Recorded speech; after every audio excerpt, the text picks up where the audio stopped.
నా గౌరవనీయులైన ప్రధాన ఉపాధ్యాయులు మరియు నా తోటి విద్యార్థులందరికీ నా హృదయపూర్వక గణతంత్ర దినోత్సవ శుభాకాంక్షలు.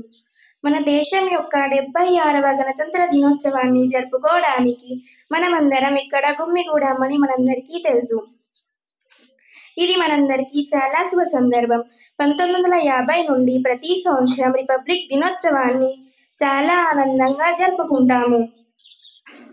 పండగ ప్రారంభానికి ముందు మన ముఖ్య అతిథులు దేశ జాతీయ జెండాను ఎగరవేస్తారు. దీని తర్వాత భారతదేశ ఐక్యత మరియు శాంతికి చిహ్నంగా ఉన్న జాతీయ గీతాన్ని నిలబడి పాడుతాము.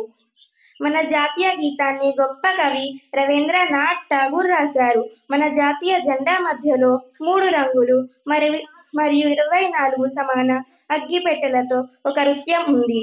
భారతదేశ జాతీయ జెండా యొక్క 3 రంగులు వాటి స్వంత అర్థాన్ని కలిగి ఉన్నాయి. ఎగువన కుంకుమ రంగు మన దేశం యొక్క బలాన్ని మరియు ధైర్యాన్ని చూపిస్తుంది. మధ్యలో తెలుపు రంగు శాంతిని సూచిస్తుంది. దిగువన ఆకుపచ్చ రంగు పెరుగుదల మరియు శ్రేయస్సుని సూచిస్తుంది.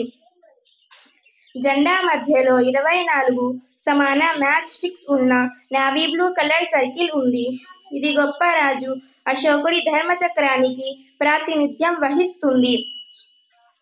మనం జనవరి 26న రిపబ్లిక్ దినోత్సవాన్ని జరుపుకుంటాము. ఎందుకంటే భారతదేశ రాజ్యాంగం 1990లోనే ఈ రోజున ఉనికిలోకి వచ్చింది. రిపబ్లిక్ దినోత్సవ వేడుకల్లో భారత ప్రభుత్వం న్యూఢిల్లీలోని రాజ్పాథ్లో ఇండియా గేట్ ముందు ఒక పెద్ద కార్యక్రమాన్ని వహిస్తుంది. ప్రతి సంవత్సరం ఈ పండుగ యొక్క ప్రకాశాన్ని నిర్వహించడానికి అతిథి దేవో భవాన్ని చెప్పే ఉద్దేశాన్ని నిర్వహించడానికి భారత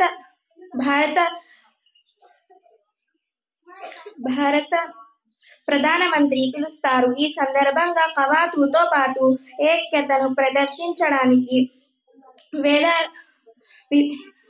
వైవిధ్యంతో ప్రదర్శించడానికి ఈ సందర్భంగా కవాతుతో పాటు చూపిస్తారు. ఇక్కడితో నా మాటను ముగిస్తున్నాను. నాకు ఇలాంటి మంచి అవకాశాన్ని ఇచ్చినందుకు అందరికీ నా హృదయ